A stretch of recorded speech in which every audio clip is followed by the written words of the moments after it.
Well, hello, I'm 𝘾𝙧𝙤𝙤𝐻𝙧. Welcome back. In this video, we'll be covering the Woodland HM122 portable bandsaw. Basically, we'll go through a full assembly and my thoughts on it. We'll also be covering build quality and features of the sawmill. And then towards the end, we're actually going to load up quite a few logs on it and test it out and see how well it does for some test cuts. Some of my original subscribers know I built a homemade bandsaw mill about 8 years ago for about $250, $300. And they're probably wondering why I would buy a bandsaw mill when I can build it. Well, to answer that question, basically portability. I want a smaller mill, something that was easy to take around and have it portable.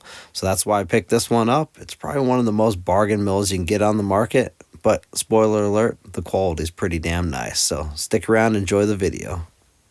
I don't want to dork out on this too much, but I want to comment. The packing on this thing was fantastic. This metal crate here that lifts off once you cut all these straps, but like good angle iron. Even the paint job on it's pretty good. I'm definitely going to salvage this metal framework here. So I'm not an unboxing guy by any means, but if you're going to spend this kind of money on something like this, you might as well see how it comes shipped to you. It's kind of cool. It even threw in some leather gloves there, ear protection and eye protection. Super nice aluminum blade lube tank right there with needle valve control on the bottom. Everything is really well packed and wrapped in that kind of bubble foam wrapping. There's some log scales that come with it. Yeah, good quality so far. Like I said, I want to include just some of this stuff, so when you get it, you kind of can anticipate what you're going to be dealing with and what you got to move around. Well, so far, these components I got out of here, I'm quite impressed.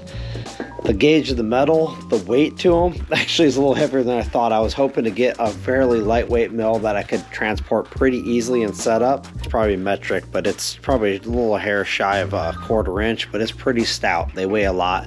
And these casters are way bigger than I figured they would be. Only one thing I noticed, this has all its hardware in it, and it looked like a nut rattled out.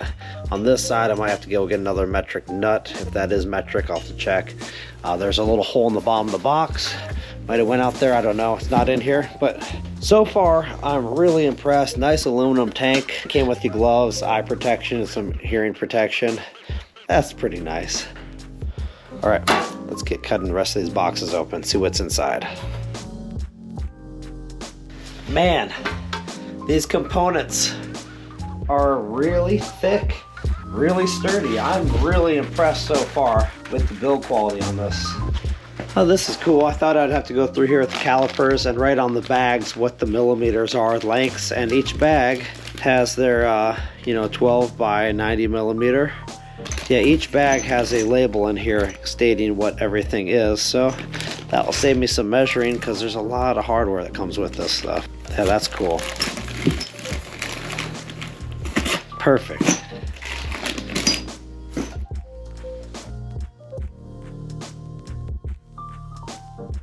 Well, I found that missing nut. It was at the base of the box mixed in with some packaging. Everything looks like it's here.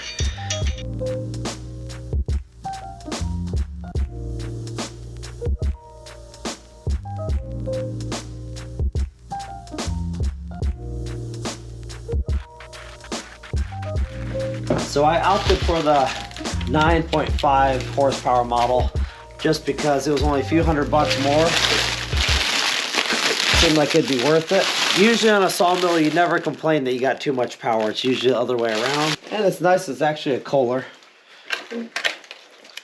So when I was shopping for a small portable mill, I've always known about Woodland Mills. I've heard pretty good things about them. I remember looking at them back when I was building my DIY mill years ago. But I also knew Harbor Freight sold a mill. And the Harbor Freight one, they wanted $2,700, and there was no bed extensions or parts availability is kind of difficult. I don't mind fabbing up my own stuff, but just because you can doesn't mean I always want to. So I was looking around at Woodland Mills, and I was pretty impressed with their start price for their base model with the 7-horse Kohler is $2,500, and for the upgraded Kohler engine like I got, the 9.5, it was $2,750. Plus for another $300 you can get another 6-foot bed extension, which I opted for because if you do order that when you order the sawmill, they don't charge you any more for shipping for the bed extensions. If you order it later on, it's going to cost you a chunk of change. So the whole mill shipped to me was only another $200 for flat rate shipping. It was pretty awesome. Brought to my work on a big semi truck.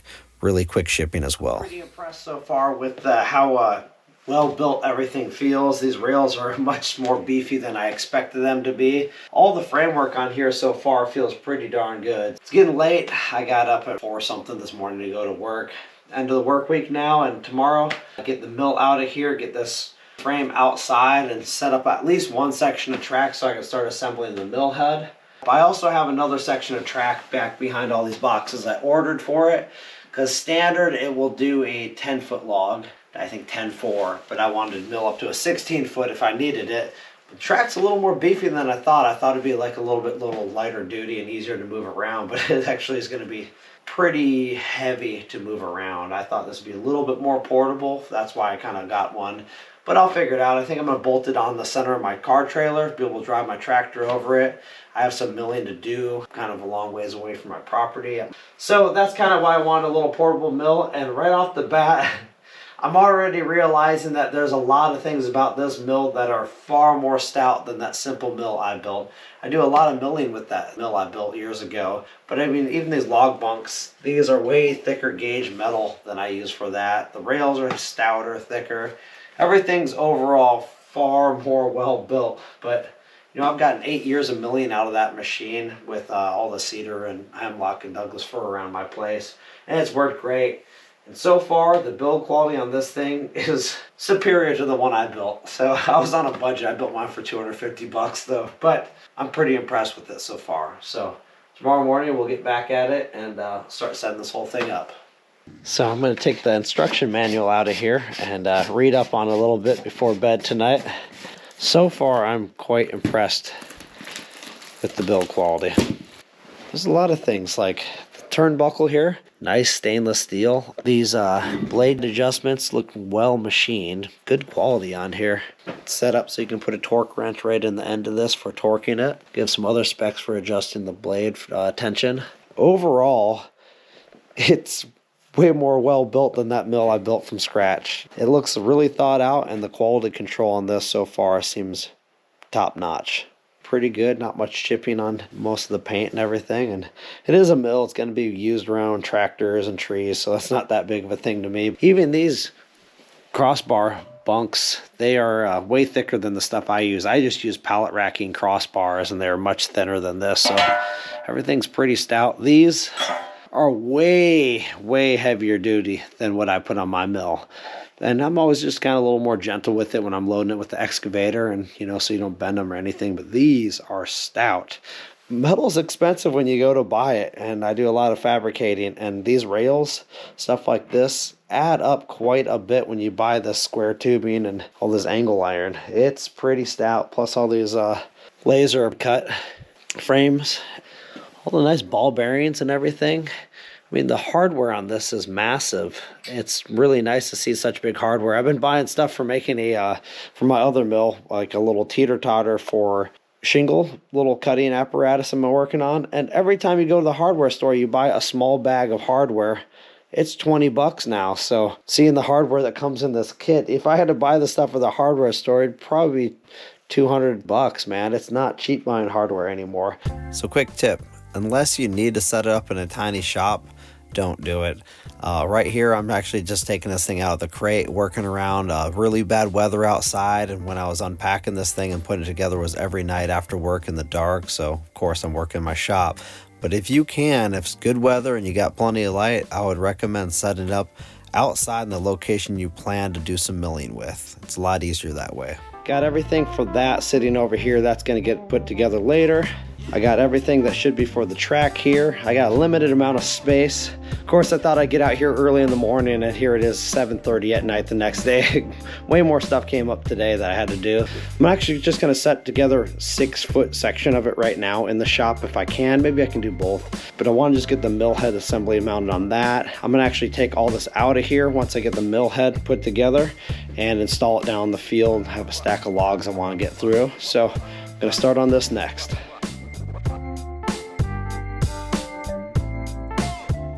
So one thing that was a breath of fresh air was the manual for this thing. It was clearly written, great illustration, whoever wrote the manual actually have put these mills together. It wasn't like somebody sat in an office and misspelling things. Like, how many times now have we got stuff and the manuals don't make any sense? Now, those things were written really well. And another thing is the customer support with this company is pretty rad. I contacted them before ordering the mill, had some questions. They were able to get me on the phone to the right people, answer the questions I have. Very nice staff, and I heard the two guys that started the company were engineers, and it goes to show they have a lot of ideas they planned into it. So good quality mill. It seems like they got good customer service as well, and parts availability. Working on the feet next.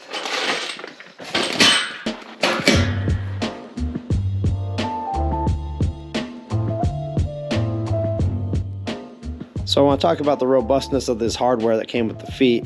They're 16 millimeters or 5/8 of an inch. Pretty stout.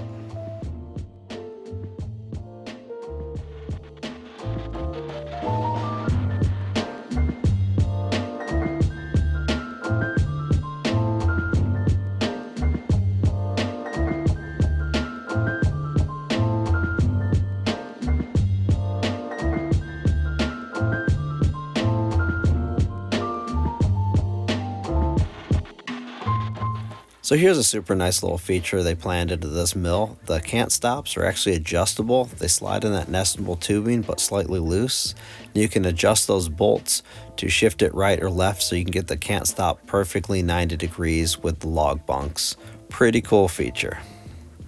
So here's one little spot where I would have liked to deviate away from the instructions. I should have, if I ever install one, I will again.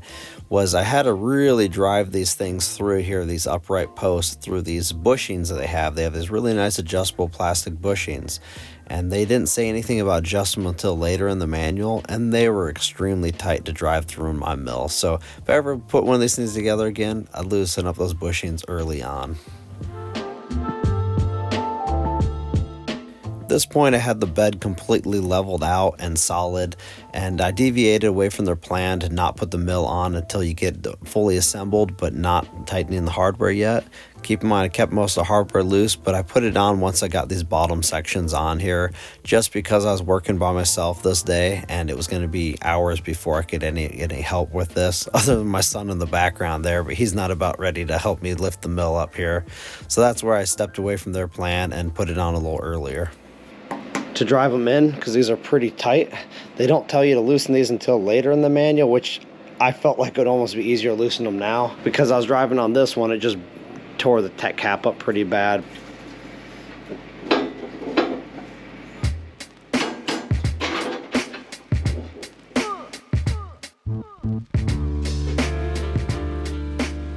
This 30 millimeter bolt and that spacer, the reason I couldn't find them is they're actually pre-installed already up here on this top of this carriage.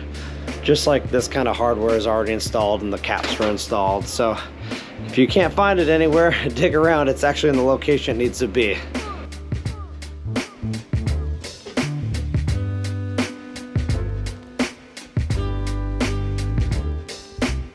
So I highly recommend using a little impact gun. I'm using a little Hercules 3/8 impact gun here.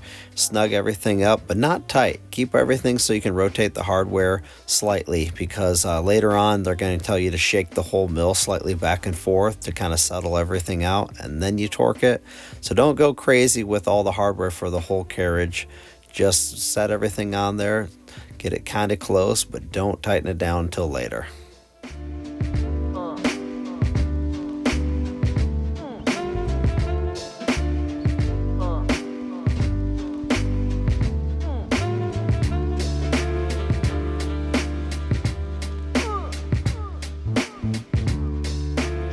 So this bolt down here is by far the weirdest location you could imagine. It's already pre-assembled on here, so you got to back off this nylock, which there's no room other than just to barely get a wrench in here. And there's some conflicting hardware over here. That's a little tricky. There's a jam nut back here. By far, that's kind of the weirdest design I've seen so far on the mill, but everything else is going good so far. So So here I'm hooking up the nice little aluminum blade lube tank for it. It's got some good features like a sight glass on the side, a little chain tether that keeps the lid to the tank so when you're filling it you don't drop it in the sawdust. It's also got another cool feature, automatic blade lube through a simple valve. When you pull on the throttle with the hand throttle, it automatically turns on the blade lube. When you let off the throttle, it shuts it off.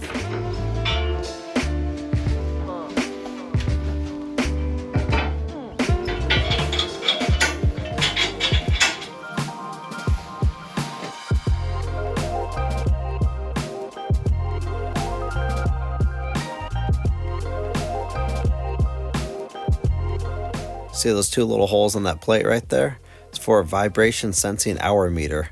Kind of a nice little thing to keep an eye out for how many hours you got on per blade or overall on the mill. Nice little feature, came with it.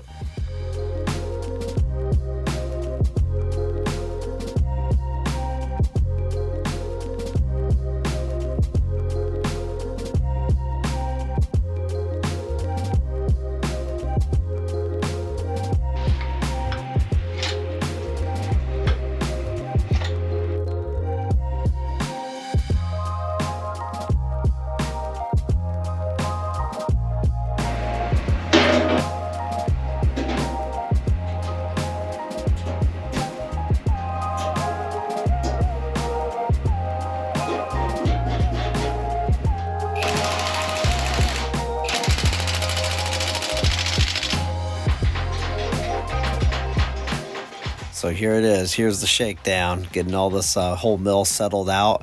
That's what the manual says to do, is shake it a little bit until everything settles down, and then at that point you can torque everything up. It's getting pretty close here.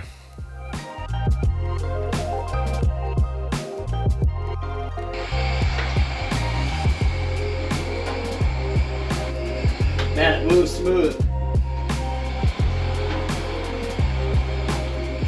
I think this rail system definitely is less rolling resistance than the V rails I kind of installed. I was just working with what I had on my home built sawmill. You hear the kind of the scrapey sound of the sound of it going. There's these stainless steel little wires that clean off all the grooves down here to keep the sawdust from building up on them, but it rolls really nice.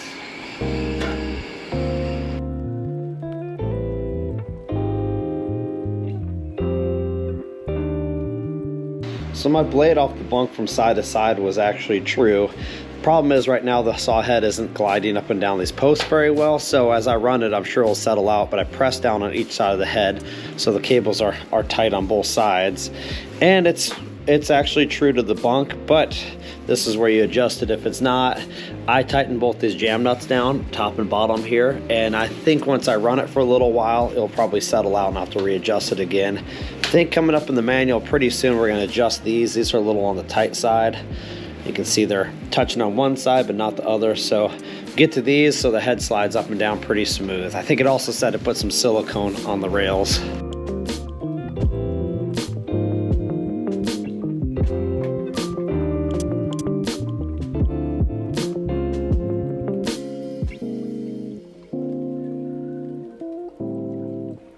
So you might be able to see this back bushing is nice tight up against this little area in here.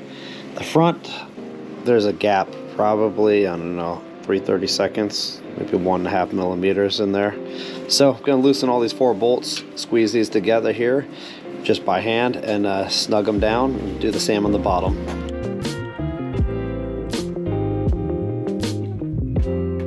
So it's time to add some oil to it. It's not the easiest to get this oil filler. What I ended up doing was digging through some of my little small engine funnels. I came with like the Predator engines and different things from Harbor Freight, and picked out the best one that fit it. Pulled out the dipstick on the other side so I didn't have to pull the funnel in and out and spill oil, and I could just keep checking the oil with the dipstick on the other side of the engine until I got it full.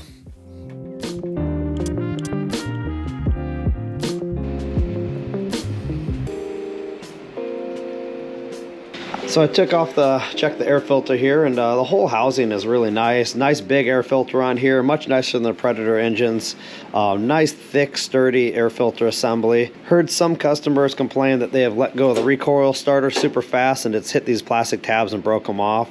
I'm going to probably relocate this to the operator side and put the recoil over here. Got no problem with that. That's why they got multiple bolts. You can rotate this to whatever works for your needs. But yeah, nice air filter, nice rubber seal, fits down on here nice and tight. But this is kind of a cool feature. It's got these snap clips for easy access, but it's got this little symbol over here. It looks like a sun, and that represents summertime. So if you have it on there and clip down, it's pulling fresh air, cool air over here.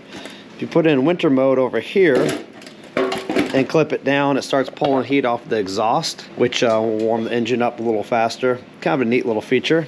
But we're going into spring, so we're gonna set it up to summer mode.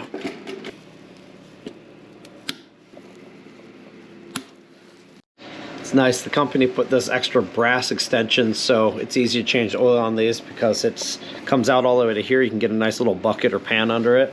The thing I'm going to do is double check that these are all nice and tight. Don't want to be running it and have those come loose. So good, everything's nice and snug.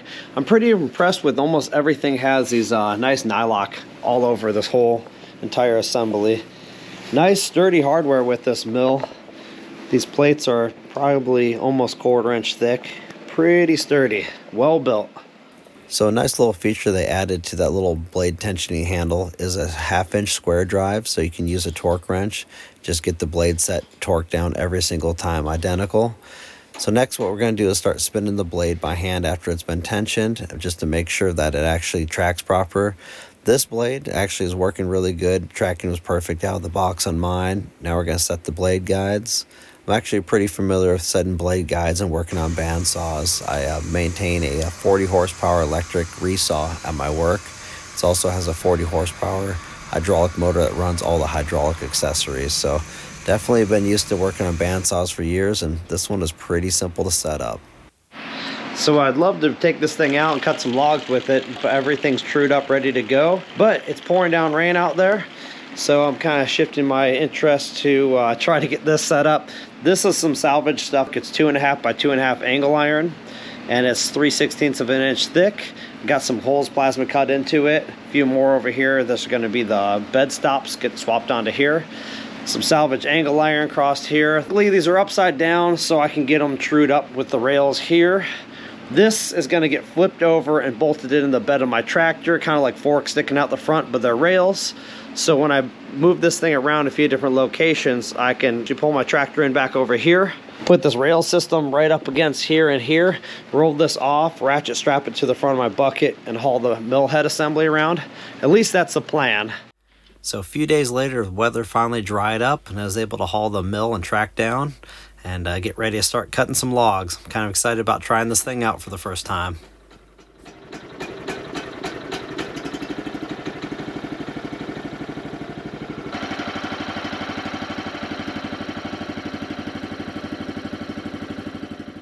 So this first log I loaded on here is really not the nicest of logs. It's been sitting around for 3 or 4 years or so, kind of getting a little funky on the edges. So we're going to cut it up, get something out of the center, and all the offcuts are just going to get turned into firewood.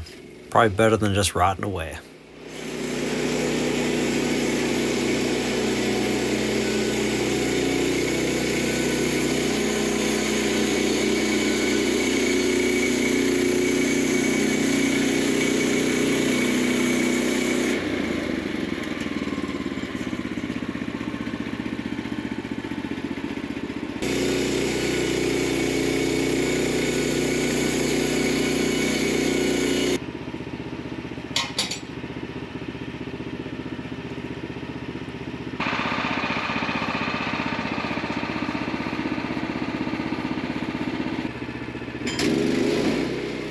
I do really like the simple throttle control that automatically turns on and off the blade loop as well. It's really laid out pretty well, plus that handle I'm pushing on there with the throttle on it, it's all adjustable. Whether it's on a trailer, you can pivot the arm down, or if you're working on the ground level like I am, you can have the arm up, but you can tilt it back and forth and lock it in whatever place feels the best to you.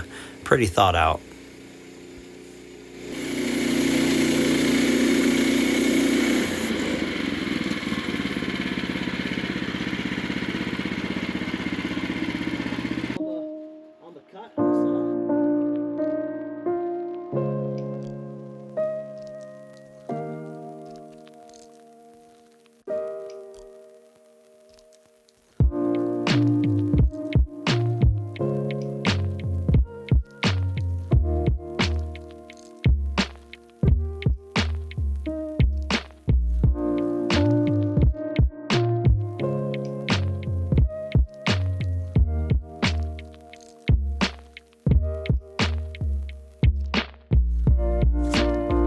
So we got 6 2x6s off of here and some just stuff we can mill into like you know, 1x4s or something like that, but got a little something on there.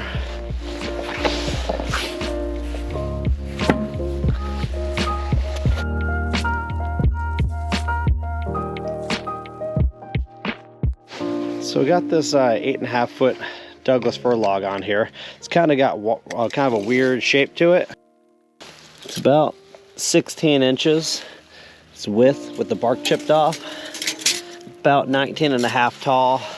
This end is 17, 21. We'll see. Got some funky growth on here. It's been sitting in this field for 2 or 3 years. So chipped off the bark, gonna clean it up, make sure there's no dirt in the cut. But this feels like that 16 inches maxing this thing out. Definitely the 22 is far off from the true capacity. The bed's so small with the uprights that it's fairly limited there. But this is truly a bigger log than I planned on milling with it. It's just down here, so I figured I'd mill it. Most of the stuff I'm gonna be milling is 16 inches and under.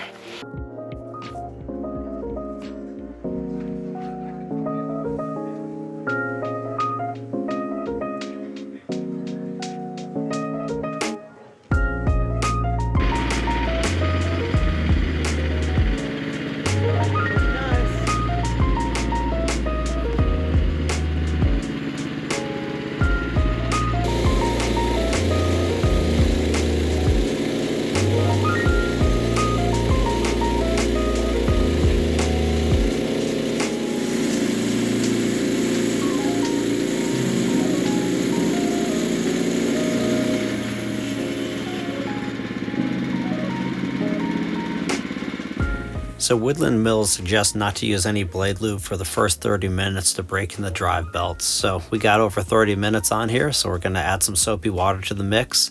On my other mill, I use Pine-Sol and water, but it seems like any type of water with soap or Pine-Sol and it's gonna do just fine. So we try to remove all the bark on old logs, especially if it's been sitting around or dragged around for a while. You just take your time, clean up the logs the best you can, especially the leading edge where the teeth go into the log, because if there's any dirt or rock in there, the blade's going to drag it through the cut, and I guarantee it's going to dull the blade.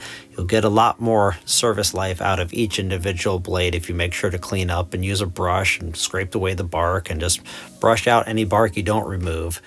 So I want to give you guys a little tip first. Anybody's going to do this when you first get a bandsaw. This is not my first bandsaw. I've ran a Wood-Mizer, I've ran a Timberwolf and my homemade bandsaw mill before, and that big baker at my work. And if you're new to bandsaws though, everyone's going to do it once. See those little rods back there? Those are cant stops. You want to make sure those are always below all your cuts. This mill actually has a little feature on it. You can bend down this little tab so it can actually hopefully hit your cant stop before your blade does. But always pay attention, because your cant stops are always on the opposite side you're running, usually because your sawdust discharges that side. So pay attention and make sure never to hit those with your blades, because your blade's shot right after that. Yeah, with these little stubbies, you put this little notch towards the back, it drops down, and the blade will never hit these. These are maximum drop.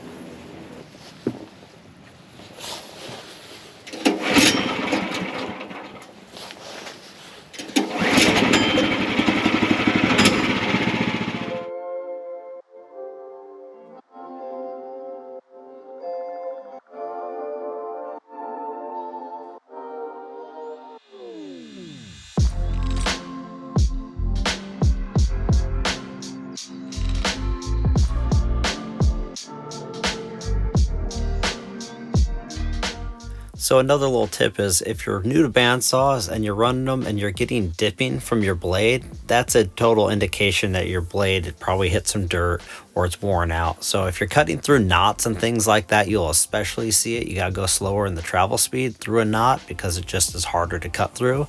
But if you're actually running a dull blade, that's probably where you're gonna start seeing dipping in your lumber. Either sharpen it, send it off and get sharpened, or slap on a new blade. It's just one of those things. It's the characteristics of it, and the sooner you know that a dipping is from mostly a dull blade, usually, easier you can find to diagnose the problem and move on. All right, here's a stack of lumber we got. We got 7 2x6s and 14 2x4s out of that tree. I would have got a lot more, but it's been sitting down there for 3 years as a free log I got, and it had some rot on the edges, so we just want to nip off all the rot on there. and just clean it on up.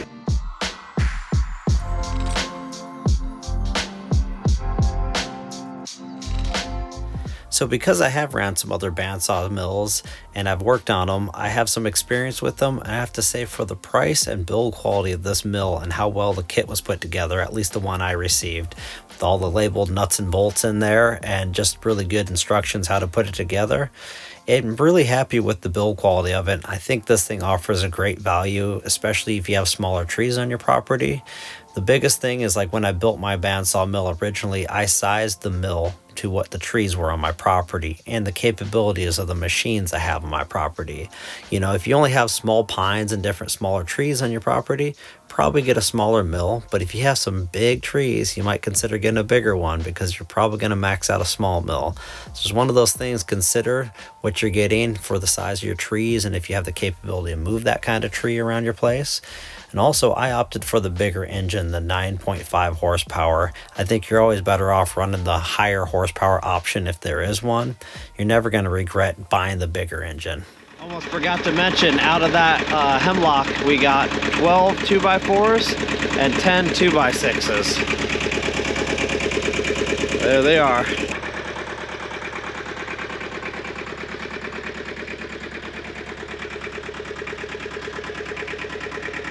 All right, here's our stack of wood. We got all the stuff brushed off today. Get all the sawdust off it so it can air dry up here, stickered.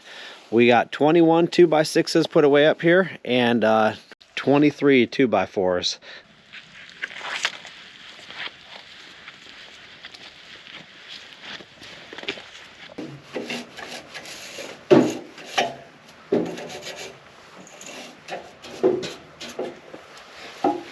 Well, I have to say, I'm pretty impressed with the mill, how well it's built. I thought it was going to be a little lighter for my needs for being more portable. It's pretty heavy. If you do get something like this and you don't have heavy equipment, I highly recommend just setting up in the location where you plan to do most of your milling. And you know, even though it's a 22-inch mill is what they claim, full logs, I think it's about 20 inches between the guides. Realistically, you're fairly limited. Little things you can do, like the log, these are set over far enough in the bed that it really pushes your log over, and I think you're pushing it at maybe 17 inches on here. One thing you can do is turn your cant stops like this. I brought mine down so the curve of the log sat up on this for the first few cuts, so you can get that log over a little wider. There's definitely a few things I want to improve on it. Overall, the mill worked pretty darn good. Really happy with the height set and everything like that, and the winch works really well to raise and lower it. Cut really well. Everything's pretty skookum on this thing, but one thing I want to do is I'm going to probably engrave these log stops here. I can set this down and see a 5-inch mark right on here engraved into it, so I know my blade, that 5.5-inch cut height, it's going to always clear those. That's one thing I want to improve. And over here, I do like the one I built for my mill more, slides on pipe clamps. Here it's like an old woodworking pipe, and it had Acme threads, so basically probably 2 or 3 turns on this thing is about equivalent to 1 turn with the Acme thread. The handle is shorter. I kept hitting this constantly. Seems like something you're gonna, if you don't pay attention where you put in this location, you're gonna actually hit it with the mill. This just feels a little clunkier to me, and the point really digs in the wood. It feels like you can just keep cranking it and cranking and cranking it. It just kind of drills into the wood. I'm gonna go back, modify this, and set it up more like my other mill. I think that would be a simple improvement. But other than that, as long as you're sizing your mill for what logs you're planning to have on your property, like this, we get maxed out in some of the trees I have around here. That's why I designed my mill to handle a 26-inch cut between each guide, and you can fit a pretty big log on that mill. But you need to have machinery to be able to move something that big around. Overall, I think if you don't have the confidence or the ability to engineer and build a mill from scratch, like kind of like what I did quite a few years ago, or just don't have quite the right tools for it, but always wanted a mill, just put some money aside. I said this in one of my previous videos. Just put some money aside and save up for a year or two and pick up something like this. For the cost of the actual raw materials and the amount of time it takes to engineer something like this, and all the cut and all the painting, all that stuff, sourcing all the parts, all the hardware. You know, I built my mill for 250 bucks, but I've had friends looking for stuff for me. I used pallet racking, free engine, and just minimal amount of cash, but it took me 5 or 6 months of finding parts and probably another 2 or 3 months of building the mill when I had time on the weekends and stuff. Honestly, all said and done, this works so good that I have a hard time justifying building another mill for the cost of this thing, how good it is. And it took a day and a half or day by myself to put it together. Actually, I did it over a few different nights, but honestly, that was a lot easier following some wonderfully written instructions than to be winging it and designing it and engineering it by yourself. It took a lot of work to plan out my old mill and how I built it. It cuts really well. I'm happy with it. This one's a little more small, easier to break down the track, a little bit heavier than I planned, but yeah, that's a good thing most of the time. Really sturdy. It didn't shake in the cut. It's a very, very sturdy frame, so I'm pretty impressed with it so far. You'll see a few more videos on my channel probably throughout the summer with this thing. If you like the content, you know, give it a thumbs up, consider subscribing. If you want to see some more of my homemade bandsaw mill, I'll put some links to some of the videos down below in the description as well. All right, thanks for checking out the video. Take care. Bye.